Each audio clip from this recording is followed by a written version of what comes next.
Hello and नमस्कार। मैं धर्मवीर यादव स्वागत करता हूं आप सभी दोस्तों का वीर सर जीएस वाले के इस यूट्यूब चैनल पर और यूपीएसआई 2025 के इस क्लास में।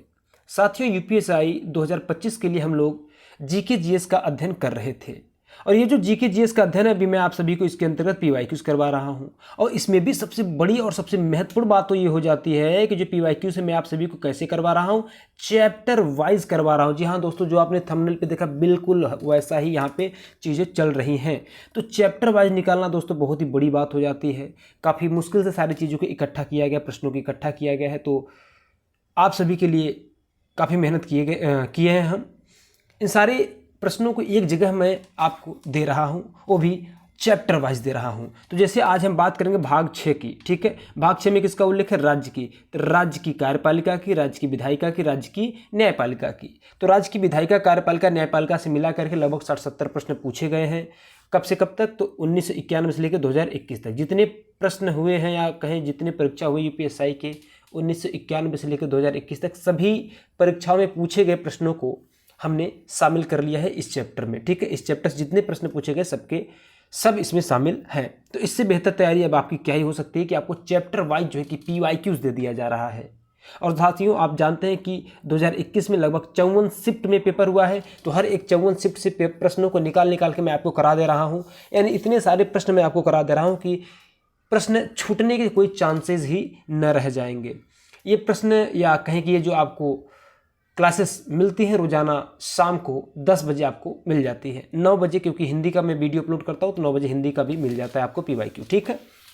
तो आइए टारगेट यूपीएसआई 2025 के अंतर्गत हम आगे बढ़ते हैं। भारतीय संविधान का आल चैप्टर का पीवाईक्यूज मैं यहाँ पे करवा रहा हूँ। ध्यान रखिएगा, ये महा मैराथन का मैंने पीपीटी यहाँ पे लगा दिया है, ठीक है। और महा मैराथन वाला जो क्लास होगी आपको 1 से 2 दिन के अंदर ही देखने को मिल जाएगी। और महा मैराथन यानी इन द सेंस हमारे कहने का अर्थ है कि शुरू से प्रस्तावना से लेकर कहें संविधान सभा से लेकर के अंतिम तक जितने भी टॉपिक से प्रश्न पूछे जा चुके हैं आपके यूपीएसआई एग्जाम में, किस सब्जेक्ट से? भारतीय संविधान से, सबको एक ही वीडियो में दे दूंगा। हाँ जी हाँ, एक ही वीडियो में। तो आइए पहले क्लास को शुरू करते हैं। इस क्लास को आगे बढ़ाते बाकी चीज़ों के बारे में चर्चाएं करते रहेंगे। भारत के महान्यायवादी की नियुक्ति कौन करता है? पहला प्रश्न है। तो साथियों, भारत के महान्यायवादी जिसको हम लोग क्या कहते हैं? अटॉर्नी जनरल भी कहते हैं। तो भारत के अटॉर्नी जनरल की जो नियुक्ति होता है वह कौन करता है? भारत का राष्ट्रपति करता है। साथियों, कौन करता है? भारत का राष्ट्रपति करता है, ठीक है। ध्यान रखिएगा, अगर हम बात करें महान्यायवादी के उल्लेख की तो महान्यायवादी का उल्लेख कहाँ किया गया दोस्तों? तो संविधान के अनुच्छेद 76 में महान्यायवादी पद का उल्लेख किया गया है। कहाँ पे? अनुच्छेद 76 में। मैं यहाँ पे लिख भी दे रहा हूँ, आर्टिकल 76 में, ठीक है। अच्छा, ये जो महान्यायवादी है करता क्या है? तो यह ऐसे कानूनी मामलों पर भारत सरकार को सलाह देता है जो राष्ट्रपति द्वारा उसको भेजे जाते हैं या उसके पास आता है, ठीक है। यानी एक तरीके से देखा जाए तो जो महान्यायवादी होता है यह सरकार का वकील होता है। क्या होता है जी? सरकार का वकील होता है। सरकार का वकील होता है, यानी सरकार के ऊपर अगर कोई केस होता है या सरकार कोई केस लड़ रही होती है तो उसकी तरह से या उसकी तरफ से, सरकार की तरफ से वकील का काम कौन करता है? महान्यायवादी करता है, ठीक। अगला प्रश्न, दूसरा प्रश्न। अच्छा देखिएगा, ये सारे प्रश्न कब पूछे गए हैं मैंने उनको भी यहाँ पे मेंशन किया है, क्योंकि इससे पहले मैं बुक से उठा करके डायरेक्ट प्रश्नों को रख दिया करता था, लेकिन अभी मैं पीपीटी के थ्रू चल रहा हूँ। तो जितने प्रश्न हैं, जो भी प्रश्न हैं, जिन शिफ्ट में पूछे गए हैं, जिन डेट में पूछे गए, जिन टाइम में पूछे गए, सारा चीज़ मेंशन किया गया है। एकदम ऑथेंटिक और ओरिजिनल कंटेंट यहाँ पे दिया जा रहा है आपको। दूसरा प्रश्न कहता है भारत की राज्यसभा के पदेन अध्यक्ष कौन होते हैं? जो राज्यसभा होता है उसके पदेन अध्यक्ष कौन होते हैं? तो साथियों, आप सभी लोग जानते हैं कि जो भारत का उपराष्ट्रपति होता है, यानी ऐसा व्यक्ति जो उपराष्ट्रपति बनता है वह अपने आप, पदेन का मतलब होता है खुद ही क्या हो जाता है? राज्यसभा का अध्यक्ष। वैसे राज्यसभा में अध्यक्ष नहीं होता है, राज्यसभा का जो अध्यक्ष होता है उसको सभापति कहा जाता है। क्या कहा जाता है? सभापति कहा जाता है। तो राज्यसभा का जो पदेन सभापति होता है वो कौन होता है? वह भारत का उपराष्ट्रपति होता है, ठीक है। प्रश्न ऐसे पूछ लिया पदेन अध्यक्ष, लेकिन आपको ध्यान रखना है राज्यसभा के अंदर अध्यक्ष नहीं बल्कि उसको सभापति कहते हैं, ठीक है। सभापति उपसभापति कहाँ होते हैं? राज्यसभा के अंदर। लोकसभा के अंदर अध्यक्ष और उपाध्यक्ष होते हैं, ठीक है। जी हाँ, चलिए आगे बात करते हैं अगले प्रश्न की। तीसरा प्रश्न कह रहा है उत्तर प्रदेश विधानसभा में कितने नामित एंग्लो इंडियन सदस्य हैं? देखिए यूपी विधानसभा की बात कर रहा है ना, उत्तर प्रदेश विधानसभा। तो भैया उत्तर प्रदेश विधानसभा में आंग्ल भारतीय सदस्यों की जो संख्या है वह केवल और केवल एक थी। जी हाँ थी, अब हटा दिया, अभी मैं बताता हूँ। देखिए जो उत्तर प्रदेश विधानसभा है, सबसे ज़्यादा विधानसभा की सीटें उत्तर प्रदेश में ही है 403, और प्लस है एक क्या हो जाएगा जी, यही जो आपको नॉमिनेटेड होते थे एंग्लो इंडियन समुदाय के। अब इसको समाप्त कर दिया गया 2019 में ही। यह कह के समाप्त किया गया कि भारत में अब आंग्ल भारतीय समुदाय के जो सदस्य हैं बहुत ज़्यादा मात्रा में नहीं रह गए हैं, तो इनका प्रतिनिधित्व करने के लिए किसी व्यक्ति को मनोनीत करने की आवश्यकता नहीं है। तो 2019 में लोकसभा से भी हटा दिया गया, और सभी राज्यों की विधानसभा में जहां कहीं भी मनोनीत किया जाता था एंग्लो इंडियन को, उनको भी हटा दिया गया। ठीक है, 104वां संविधान संशोधन आया था।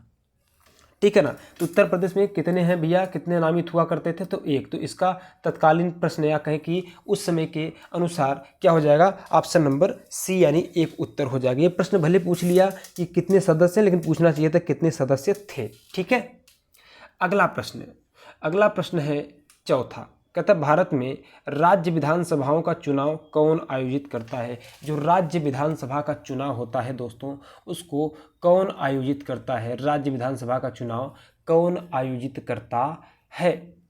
तो इसका सही उत्तर हो जाएगा भारत निर्वाचन आयोग। ठीक है, अब जैसे मैं आपको इसका उदाहरण दूं, जैसे कोई भी राज्य है, जैसे अभी वर्तमान में बिहार राज्य में इलेक्शन हो रहा है। कहाँ पे? बिहार में इलेक्शन हो रहा है। तो बिहार में जो इलेक्शन हो रहा है, तो उस इलेक्शन को कौन कंडक्ट करवा रहा है? तो उसको करवा रहा है इलेक्शन कमीशन ऑफ इंडिया, जिसको हम लोग कहते हैं भारत निर्वाचन आयोग। ठीक है, राज्यों में जो है कि चुनाव हो, चाहे लोकसभा के चुनाव हो, ये सारे चुनाव कौन करवाता है? तो ये करवाता है भारत निर्वाचन आयोग। अगला प्रश्न, राज्यसभा में राज्यों को आवंटित सीटें निम्नलिखित में से किस पर आधारित होती हैं? यानी राज्यसभा में हर एक राज्य को कुछ सीटें प्राप्त हैं या उनको दी गई हैं, तो किस आधार पे दिया गया है? तो उनकी जनसंख्या के आधार पर दिया गया है दोस्तों। किस आधार पे? उनकी जनसंख्या के आधार पर दिया गया है। साथियों एक चीज़ आप लोग देखते चलिएगा कि यहाँ नीचे हमने जो है कि कब पूछा गया उसको मेंशन किया। सारे प्रश्न जो कि 2021 वाले हैं, जो 2021 में पूछा गया प्रश्न है, वे सारे के सारे प्रश्नों को यहाँ पे इंक्लूड किया गया है। ठीक है, ऐसा नहीं खाली 2021, हमने आपको जब कहा कि 1999 से लेकर के, है ना, 1991 से लेके 2021 तक के सारे प्रश्न रहेंगे तो रहेंगे। ठीक है, अभी 2021 का होगा, फिर उससे नीचे जो है कि बढ़ते बढ़ते 2091 तक पहुँचेंगे। अगला प्रश्न हमारा छठा प्रश्न कहता है राज्य विधान परिषद बनाने या समाप्त करने का अधिकार किसके पास है? राज्यों के अंदर आप जानते हैं कि जैसे हमारा संसद होता है, तो संसद के दो सदन होते हैं, एक होता है लोकसभा तो दूसरा होता है राज्यसभा। उसी प्रकार से जो राज्य होते हैं, राज्यों का जो संसद होता है जिसको हम लोग राज्य विधान मंडल कहते हैं, उसके भी दो सदन होते हैं। एक को हम लोग कहते हैं विधानसभा, तो एक को हम लोग कहते हैं विधान परिषद। ठीक है, एक को विधानसभा कहते हैं तो एक को विधान परिषद कहते हैं। तो जो विधानसभा है तो हर एक राज्य में होता है, लेकिन विधान परिषद हर एक राज्य में नहीं, बल्कि अभी वर्तमान में केवल और केवल 6 राज्य में है। तो पूछ रहा है कि जो विधान परिषद है इसको कौन बनाता है या फिर किसी राज्य से कौन हटा सकता है? तो इसका उत्तर हो जाएगा दोस्तों भारत की संसद। ठीक है, कौन? भारत की संसद या पार्लियामेंट ऑफ इंडिया ही राज्य विधान परिषद को बनाती है और उसको समाप्त कर सकती है। ठीक है, 14 नवंबर 2021 के शिफ्ट 1 में पूछा गया प्रश्न है। 7वां प्रश्न बहुत ही शानदार प्रश्न आपके स्क्रीन पर दिख रहा है कि उत्तर प्रदेश विधानसभा में कितने निर्वाचित सदस्य हैं? है ना, उत्तर प्रदेश विधानसभा में कितने निर्वाचित सदस्य हैं? तो टोटल तो पहली बात मैंने बताया कि 403 + 1 हो जाएंगे। कितने हो जाएंगे? 403 + 1 हो जाएंगे। ठीक है, ऐसा क्यों हमने कहा? क्योंकि एक सदस्य तो नॉमिनेटेड है, जबकि इलेक्टेड मेंबर्स की बात करें तो कितने हैं? 403। तो भैया निर्वाचित कहें चाहे इलेक्टेड कहें, मतलब एक ही होता है। तो यहाँ उत्तर प्रदेश में, उत्तर प्रदेश विधानसभा का जो इलेक्शन होता है, इसमें टोटल कितने सीटों पर इलेक्शन होता है जी? टोटल विधानसभा की कितनी सीटें हैं? तो 403 सीटें हैं दोस्तों। कितनी सीटें हैं? 403 सीटें हैं। अगला प्रश्न है 8वां प्रश्न कहता है राज्य विधानमंडल के दोनों सदनों की कार्यवाही में, है ना, जो राज्य विधानमंडल होता है जिसको हम लोग कहते हैं, इसके भी दो सदन होते हैं। अभी मैंने बताया, एक को कहते हैं विधान परिषद, तो एक को कहते हैं विधानसभा, तो एक को कहते हैं विधान परिषद। तो राज्य विधानमंडल के दोनों सदनों की कार्यवाही में बोलने और भाग लेने का अधिकार निम्नलिखित में से किसको है? राज्य के महाधिवक्ता को, राज्य के राज्यपाल को, राज्य वित्त आयोग के अध्यक्ष को या उच्च न्यायालय के मुख्य न्यायाधीश को? तो इसका सही उत्तर हो जाएगा दोस्तों ऑप्शन नंबर ए, राज्य के महाधिवक्ता को। ठीक है, जैसे ध्यान रखिएगा, सेंट्रल गवर्नमेंट या जो केंद्र सरकार होती है उसके वकील के लिए, उसके वकील के रूप में कौन होता है? महान्यायवादी होता है। ठीक है, उसी प्रकार से राज्य के अंतर्गत कौन होता है? महाधिवक्ता होता है। कौन होता है जी? महाधिवक्ता होता है। ये बात समझ में? महान्यायवादी केंद्र सरकार के कानूनी वकील होता है और महाधिवक्ता राज्य सरकार का कानूनी वकील होता है। तो महान्यायवादी को जो है कि हर एक या कहीं संसद में भी जाकर के संसद के दोनों सदनों में बोलने और कार्यवाही में भाग लेने की अधिकार है। जबकि वही हम बात करें राज्यों में, तो राज्यों का जो विधानमंडल होता है इसके दोनों सदनों की कार्यवाही में बोलने और भाग लेने का जो अधिकार है वह राज्य के महाधिवक्ता के पास है। किसके? राज्य के महाधिवक्ता के पास है। अगला प्रश्न। अब अगले प्रश्न पे जब हम बढ़ते तो अगला प्रश्न क्या कहता है? अगला प्रश्न कहता है दोस्तों कि निम्नलिखित में से किस राज्य में द्विसदनीय विधानमंडल है? राज्य में पूछ रहा है। तो दोस्तों आप सभी को पता है कि टोटल 6 राज्यों में ही द्विसदनीय विधानमंडल है। ठीक है, तो इन 4 ऑप्शंस में किसमें विधानमंडल है? तो कर्नाटक में है, गुजरात में, असम में, केरल में द्विसदनीय मंडल नहीं है। यानी कि गुजरात, असम, केरल इन तीनों राज्यों में केवल विधानसभा है, जबकि कर्नाटक में विधानसभा और विधान परिषद दोनों है। इसी प्रकार से उत्तर प्रदेश में, तेलंगाना में, बिहार में, उत्तर प्रदेश में, ठीक है, यहाँ पे क्या है? महाराष्ट्र में। ये 5 और एक कर्नाटक 6, ये 6 राज्य ऐसे जहाँ पे विधानसभा विधान परिषद दोनों ही, यानी कि द्विसदनीय विधानमंडल है इन राज्यों में। ठीक है दोस्तों, अगला प्रश्न है कौन सा संविधान संशोधन अधिनियम 2 या 2 से अधिक राज्यों के लिए एक ही व्यक्ति को राज्यपाल के रूप में नियुक्त करने की सुविधा प्रदान करता है? जैसे मैं आपसे कहूँ कोई भी व्यक्ति है, ठीक है, मैं मान लेता हूँ कि आप हैं, आपका नाम जो भी हो, राहुल, मोनू, सोनू, टीना, मीना, बबीता, सविता, जो भी आपका नाम है। ठीक है, अब मैं मान लेता हूँ कि आप उत्तर प्रदेश राज्य के राज्यपाल हैं। तो हम आपको जो है कि उत्तर प्रदेश ही नहीं बल्कि बिहार का या कहीं कि झारखंड का, एक से अधिक राज्यों का राज्यपाल मैं आपको बना सकता हूँ। मेरे बनाने का मतलब इन द सेंस सरकार आपको बना सकती है। तो ऐसा व्यवस्था कब किया गया? किस संविधान संशोधन के माध्यम से किया गया? यही प्रश्न आपसे पूछ रहा है दोस्तों। तो इसका जो सही उत्तर है वो हो जाता है आपका ऑप्शन नंबर सी, 7वां संविधान संशोधन अधिनियम 1956 में। ठीक है, 7वां संविधान संशोधन अधिनियम कब आया था जी? 1956 में आया था। इसी के माध्यम से यह व्यवस्था किया गया कि जो भी राज्यपाल है उसको एक से अधिक राज्यों का राज्यपाल बनाया जा सकता है। ठीक है, 11वां प्रश्न। 11वां प्रश्न कहता है निम्नलिखित में से किसे राज्य विधायिका के दोनों सदनों की कार्यवाही में बोलने और भाग लेने का अधिकार है? ये भी प्रश्न जो है कि रिपीट करके पूछ लिया। तो ही मैंने बताया राज्य विधायिका या राज्य विधानमंडल के दोनों सदनों की कार्यवाही में बोलने और उसमें भाग लेने का अधिकार किसको है? राज्य के महाधिवक्ता को है। ठीक है, जैसे केंद्र में किसको रहता है? महान्यायवादी को, तो राज्य में महाधिवक्ता को रहता है। ठीक है, अगला प्रश्न है साथियों कि राज्य के राज्यपालों के पारिश्रमिकों और सेवा शर्तों के बारे में कानून बनाने का अधिकार किसके पास है? यानी राज्य का जो राज्यपाल होता है, राज्यपालों के वेतन और भत्तों साथ ही साथ सेवा शर्तों के बारे में कानून कौन बनाता है? ये प्रश्न आपसे पूछ रहा है। तो इसका सही उत्तर दोस्तों ऑप्शन नंबर डी, भारतीय संसद। यानी इनके बारे में जो भी नियम कानून या इनके परिश्रम यानी वेतन और सेवा शर्त और क्या कहते हैं भत्ता, इन सारे ही चीज़ों के बारे में जो नियम कानून बनेगा वो कौन बनाता है? भारतीय संसद बनाती है दोस्तों। बात करेंगे आगे हम 13वें प्रश्न की। 13वां प्रश्न क्या कहता है साथियों? ये कहता है उत्तर प्रदेश से राज्यसभा के लिए कितने सदस्यों को चुना जाता है? तो दोस्तों उत्तर प्रदेश से 31 सदस्यों को चुना जाता है। ठीक है, देखिए डेट सब में मैंने मेंशन किया कब पूछा गया है। एक चीज़ सुनिएगा, अब जितने राज्य हैं बताइए ज़रा, सभी राज्यों में जो राज्यसभा सीटों का आवंटन किया गया है वह किस आधार पर किया गया है? तो आप कहेंगे सर वह जो है कि जनसंख्या के आधार पर किया गया है। भैया अगर जनसंख्या के आधार पर किया गया है तो सबसे ज़्यादा जनसंख्या किस राज्य में है? तो आप कहेंगे यूपी में है। तो वही आपसे पूछ रहा है उत्तर प्रदेश से राज्यसभा के लिए कितने सदस्यों को चुना जाता है? तो 31 सदस्यों, कितने? 31। यानी सबसे ज़्यादा राज्यसभा में सदस्य किस राज्य से जाते हैं? तो वह उत्तर प्रदेश राज्य से जाते हैं दोस्तों। अगला प्रश्न, किसी राज्य के राज्यपाल किसके प्रसाद पर्यंत अपना पद धारण करते हैं या अपने पद पर बने रहते हैं? तो भारत के राष्ट्रपति के प्रसाद पर्यंत अपना पद धारण करते हैं राज्यपाल, क्योंकि राज्यपाल की जो नियुक्ति करता है उसी के प्रसाद पर्यंत वो अपना पद धारण करते हैं, और राज्यपाल की जो नियुक्ति करता है वो कौन करता है? राष्ट्रपति करता है दोस्तों। ठीक है। वैसे जो राज्य का राज्यपाल होता है इसकी नियुक्ति कितने साल के लिए की जाती है? 5 वर्ष के लिए किया जाता है, लेकिन ध्यान रहे 5 वर्ष से पहले भी राष्ट्रपति इसको कभी भी हटा सकता है।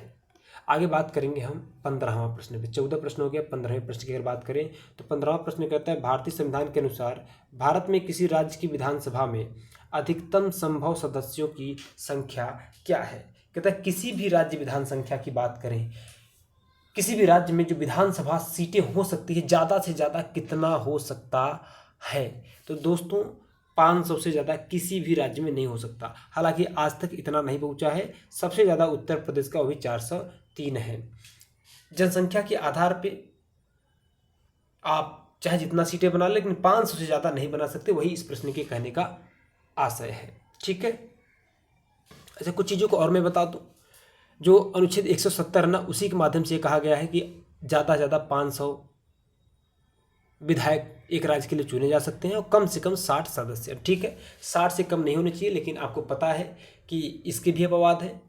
जैसे सिक्किम में केवल और केवल 32 विधायक चुने जाते हैं। जी हाँ, वहाँ पे केवल और केवल 32 सीट है, वहाँ पे केवल 32 सीटों पे चुनाव होता है। ठीक है। तो सबसे ज़्यादा विधानसभा की सीट किसके पास है? यूपी के पास 403, और सबसे कम किसके पास है? वह सिक्किम के पास 32 है। ठीक है।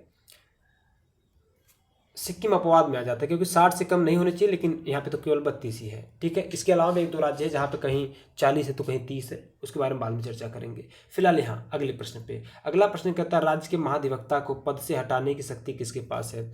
जो राज्य का महाधिवक्ता होता है दोस्तों, अगर उसको पद से हटाना है ना, जो राज्य का महाधिवक्ता होता है अगर उसको पद से हटाना है तो कौन हटा सकता है? तो उसको हटाने का काम केवल और केवल राज्य का राज्यपाल करेगा, क्योंकि महाधिवक्ता की नियुक्ति किसके प्रसाद पर्यंत होती है? राज्यपाल के प्रसाद पर्यंत होती है, तो राज्यपाल ही उसको हटा सकता है दोस्तों। ठीक है। आगे बात करेंगे 18वें प्रश्न की। कहता है जिला योजना समिति की संरचना, जिला योजना समिति की संरचना निम्नलिखित में से किसके द्वारा निर्धारित की जा रही है? निम्नलिखित में से किसके द्वारा निर्धारित की जा रही है? ये प्रश्न या किसके द्वारा निर्धारित की जाती है, ये भी आपसे पूछा गया है। तो दोस्तों इसका हो जाएगा ऑप्शन नंबर बी, राज्य विधायिका। तो जो राज्य विधायिका है दोस्तों, यार जिसको राज्य विधान मंडल कहते हैं आप, इसके द्वारा जिला योजना समिति की संरचना निर्धारित किया जाता है। ठीक है। बात करेंगे आगे आपसे 19वें प्रश्न पे। 19वां प्रश्न क्या कहता है साथियों? ये कहता है राज्य के मुख्य सूचना आयुक्त, राज्य के मुख्य सूचना आयुक्त को हटाने की शक्ति निम्नलिखित में से किसके पास है? अब देखिए, जो राज्य का मुख्य सूचना आयुक्त है उसी को हटाने की बात कर रहा है, तो दोस्तों उसको भी कौन हटा सकता है? राज्य का राज्यपाल ही हटा सकता है, क्योंकि इसको भी नियुक्त कौन करता है? राज्यपाल ही करता है दोस्तों। ठीक है। बात करेंगे आपसे अगले प्रश्न की 20वां प्रश्न कहता है कि राज्य विधायिका द्वारा पारित कुछ प्रकार के विधेयकों को भारत के राष्ट्रपति के विचारार्थ आरक्षित करने का अधिकार किसके पास है? यानी राज्य विधायिका द्वारा, जैसे जो राज्य का विधानमंडल उसने कोई विधेयक पारित किया, तो उस विधेयक को राष्ट्रपति के विचार के लिए कौन अपने पास रख सकता है? तो उसका भी उत्तर क्या हो जाएगा? उसका भी उत्तर हो जाएगा आपका ऑप्शन नंबर डी, यानी कि राज्य का राज्यपाल। राज्य का राज्यपाल क्या करता है? मैं मान लेता हूँ कि राज्य के विधानमंडल द्वारा कोई भी नियम कानून पारित होकर के आया, तो उस नियम कानून को राज्य का राज्यपाल राष्ट्रपति की राय जानने के लिए या फिर राष्ट्रपति से पूछने के लिए अपने पास आरक्षित कर सकता है, रख सकता है दोस्तों। अगला प्रश्न 21वां प्रश्न क्या कहता है? कहता है भारत में अंतरराज्य परिषद के अध्यक्ष कौन होते हैं, या फिर अंतरराज्यीय परिषद के अध्यक्ष कौन होते हैं दोस्तों? तो इसका सही उत्तर हो जाएगा ऑप्शन नंबर डी, प्रधानमंत्री। तो जो प्रधानमंत्री होते हुए भारत के अंतरराज्यीय परिषद के अध्यक्ष होते हैं। ठीक है। अगला प्रश्न है 22वां प्रश्न कहता है आपसे दोस्तों कि भारत में किसी भी राज्य के राज्यपाल पद पर नियुक्त सर्वप्रथम महिला कौन थी, है ना? यानी आपसे सीधे सीधे ऐसे पूछ रहा है कि भारत की पहली राज्यपाल या पहली महिला राज्यपाल कौन सी थी, तो वह है सरोजिनी नायडू, और ये कहाँ की बनी थी, ये यूपी की ही बनी थी। ठीक है, आई बात समझ में।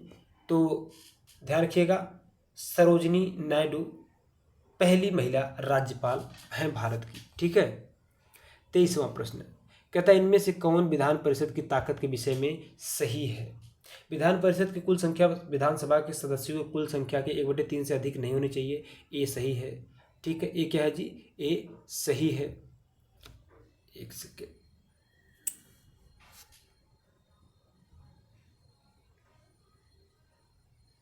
चलो ये क्या है, ये आपका सही है। ठीक है। बी कहता है द्विपक्षीय परिषद की कुल संख्या 40 से कम नहीं होनी चाहिए। क्या बी सही कि नहीं सही है। अब दोस्तों मैं आपको बताऊं तो इसका जो सही उत्तर हो जाएगा बी भी सही हो जाएगा। ठीक है, तो ए और बी दोनों कहाँ पे हैं, तो ऑप्शन नंबर बी में है, तो हम कहेंगे सर इसका ऑप्शन नंबर क्या हो जाएगा, बी सही हो जाएगा। ठीक है, बात आती है 24वें प्रश्न की। 24वां प्रश्न आपसे पूछता है कि राज्य की विधान परिषद को समाप्त करने का अधिकार किसके पास है। तो भैया राज्यों में विधान परिषद बनाना हो चाहे राज्यों की जो विधान परिषद है उसको खत्म करना हो, इसका अधिकार केवल और केवल किसके पास है, वह है संसद के पास है, यानी ऑप्शन नंबर सी सही उत्तर हो जाएगा। दोस्तों ध्यान रखिएगा, अगर आपसे ये पूछ ले राज्य की विधान परिषद को बनाने या समाप्त करने का अधिकार संसद को कौन सा अनुच्छेद देता है, तो 169 देता है। कौन सा देता है, 169 आप कह सकते हैं दोस्तों।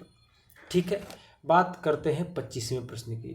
ठीक है, 25वां प्रश्न आपसे कहता है साथियों कि राज्य के राज्यपाल विधान परिषद में कुछ ऐसे सदस्य को नियुक्त कर सकते हैं, नॉमिनेट कर सकते हैं जिन्हें कुछ विशेष क्षेत्रों में विशेष ज्ञान अथवा व्यवहारिक अनुभव प्राप्त है। जैसे, तो वह क्षेत्र कौन कौन सा है, वही पूछ रहा है। विज्ञान, साहित्य, कला, सहकारी आंदोलन नहीं, सहकारी आंदोलन नहीं बल्कि विज्ञान हो गया, साहित्य हो गया, कला हो गया, ठीक है, खेल हो गया, इन सभी क्षेत्रों से, है ना, इस प्रकार 4 क्षेत्र हैं। इन 4 क्षेत्रों में जो विशेष ज्ञान या अनुभव रखते हैं, राज्यपाल क्या कर सकता है, उन्हें विधान परिषद में मनोनीत कर सकता है। ठीक है, तो इसका सही उत्तर क्या हो जाएगा, एक मिनट, यहाँ पे सहकारी आंदोलन भी होगा। ठीक है, एक बात ध्यान रखना, यहाँ पे सहकारी आंदोलन को भी हम सही मानेंगे। क्यों मानेंगे, क्योंकि यहाँ पे राज्य विधान परिषद कह रहा है, न कि राज्यसभा कह रहा है। ठीक है, तो यहाँ पे चारों सही मानेंगे हम। ठीक है, ए बी सी और डी, और आयोग ने भी यही माना था, तो इसका उत्तर जो है कि क्या हो जाएगा, ऑप्शन नंबर डी हो जाएगा। दोस्तों साथियों आज हमने 25 प्रश्न देखा, कितने, 25 प्रश्नों को हमने देखा। एक बात ध्यान रखिएगा, 25 प्रश्न अगले क्लास में करेंगे, 50 प्रश्न, यानी ये चैप्टर पूरा क्या हो जाएगा, समाप्त हो जाएगा। हम आपको चैप्टर वाइज PYQ करवा रहे हैं। ठीक है, अगर चैप्टर वाइज आपको कहीं और मिल रहा है तो देखिए वैसे मिलना मुश्किल है। ठीक है, इसलिए आप लोग चैनल को सब्सक्राइब करके रख लें ताकि आपको नोटिफिकेशंस भी लगातार मिलते रहे, वीडियो भी लगातार आपको मिलती रहे। कमेंट करके ज़रूर अपना विचार हमको इस वीडियो के बारे में बताएं, और तब तक के लिए वेट करें, यानी कल के लिए, और कल फिर से इसी टाइम पे आपको वीडियो मिल जाएगा। मिलता है आपसे अगली क्लास में, तब तक के लिए सभी को जय हिंद, जय भारत।